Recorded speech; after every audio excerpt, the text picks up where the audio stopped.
शिवाय, हरे हरे बोले नमः शिवाय, नमः शिवाय, ओम नमः शिवाय, हरे हरे बोले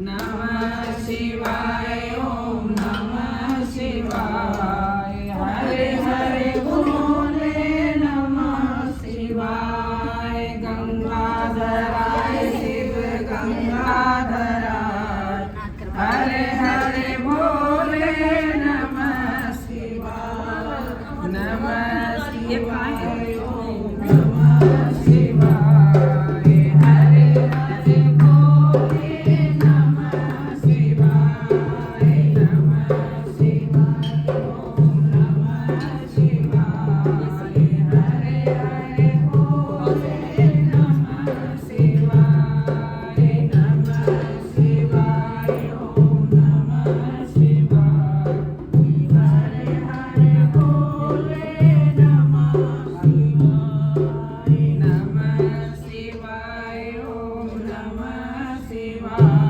हरे हरे बोले नमः शिवाय, नमः शिवाय, ओम नमः शिवाय, हरे हरे बोले नमः शिवाय। वीर हनुमान राम लखन सिया जानकी, यहाँ करो विश्राम सियावर राम जय जय राम। मेरे प्रभु राम जय जय राम। वो शंकर भगवान की जय।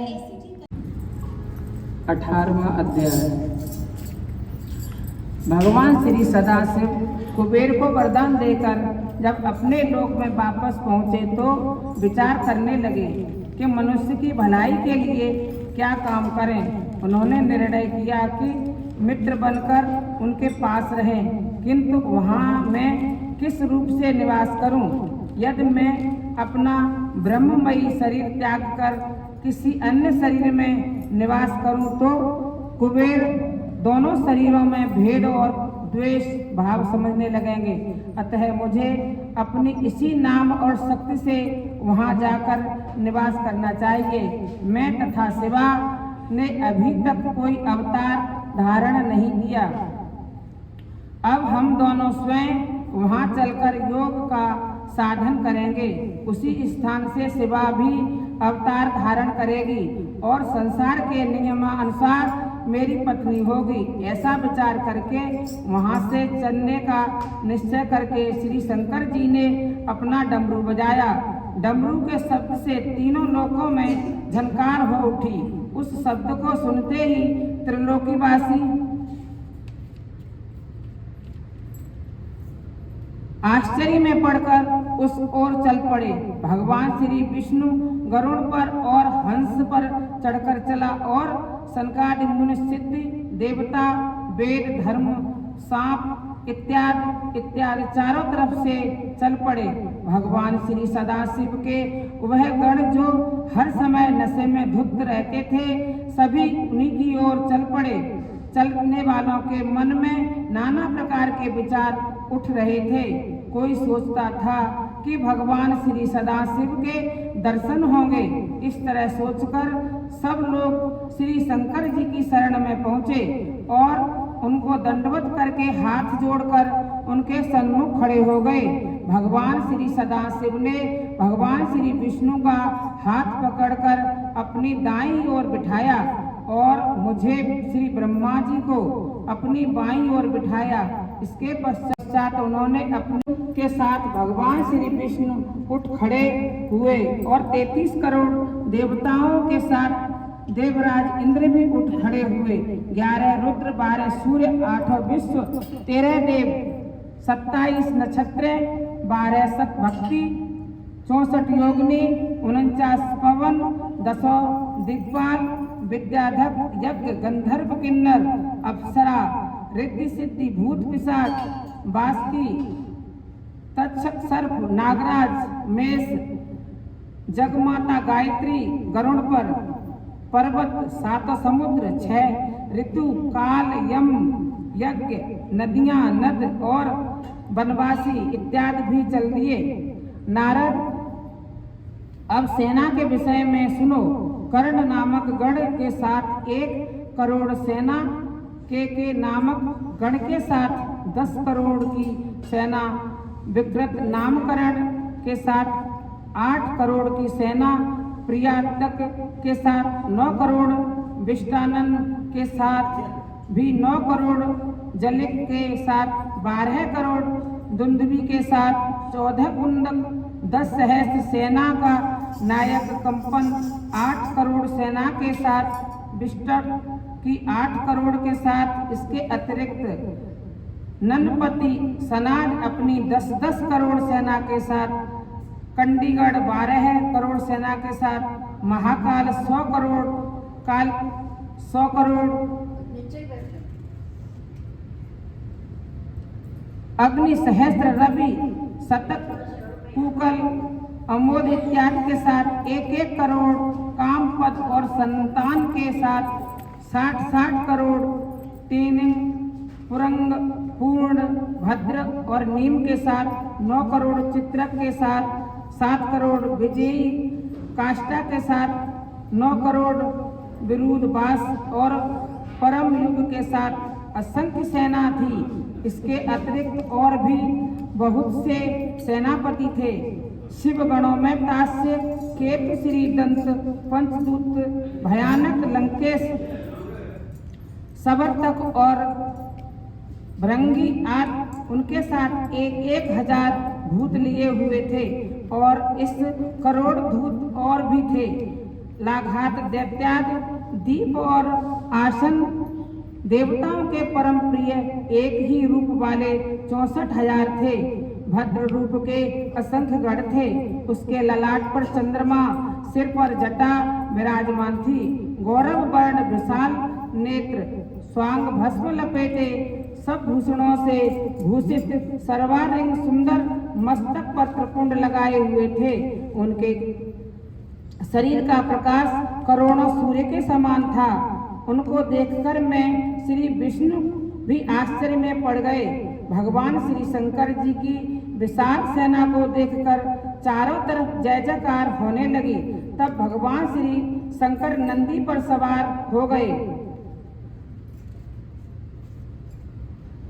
उनके दाएं ओर और बाएं ओर में और भगवान श्री विष्णु अपनी अपनी सवारियों पर सवार होकर चले।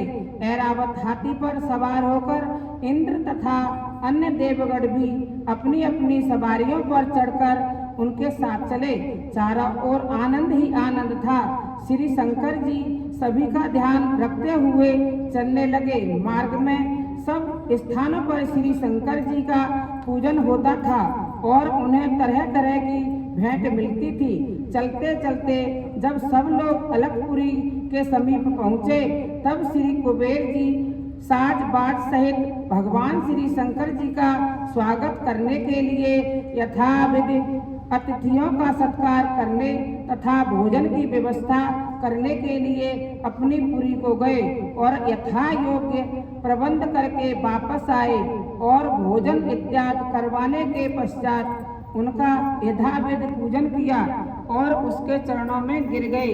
श्री शंकर जी ने उनको उठाकर अपने कंठ के साथ लगाया, उनका हाथ पकड़ा और वहां से आगे चले। वो शंकर भगवान की 19वां अध्याय। कुबेर जी के साथ साथ श्री शंकर, श्री विष्णु और अन्य सब लोग अलकापुरी में पहुँचे। नगर में पहुंचकर कुबेर जी ने सबका यथायोग्य सत्कार किया। फिर श्री शंकर जी महाराज ने विश्वकर्मा को बुलाकर कैलाश पर्वत पर अपने भक्तों को अनुचरों के लिए स्थान बनाने की आज्ञा दी। विश्वकर्मा ने अनेकों प्रकार के स्थान बना दिए। विश्वकर्मा ने श्री शंकर जी के लिए जो स्थान बनाया था वह प्रत्येक प्रकार के समान रत्नों तथा मणियों से परिपूर्ण था।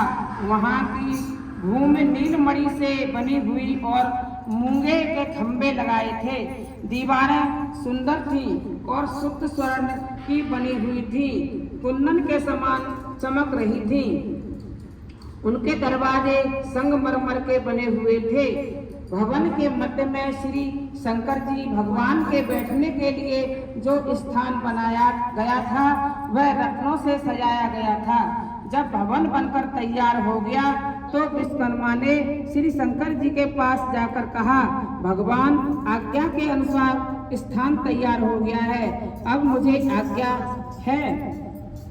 यह सुनकर श्री शंकर जी वहां से जाने के लिए तैयार हो गए। मुझे तथा श्री विष्णु को साथ लेकर श्री शंकर जी वहां गए। जब हम सब वहां पहुंचे तो महात्मा कुबेर ने श्री शंकर जी से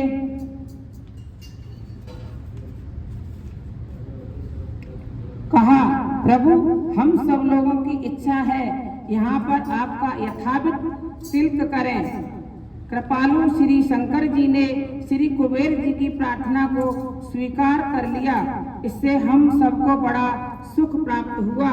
श्री ज्योतिष मुनि ने मुहूर्त का निश्चय भगवान श्री विष्णु से कहा, तिलक का समय निकट है, अतएव आप शीघ्रता पूर्वक काम कीजिए। ज्योतिषी मुनियों की यह बात सुनकर और श्री विष्णु जी श्री शंकर जी के पास गए। वहां उनसे प्रार्थना की कि प्रभु तिलक का समय निकट है, अतः आप शीघ्रता पूर्वक स्नान कर लीजिए। श्री शंकर जी महाराज ने हमारी प्रार्थना स्वीकार कर ली है। उसी क्षण समस्त तीर्थों का जल लाया गया।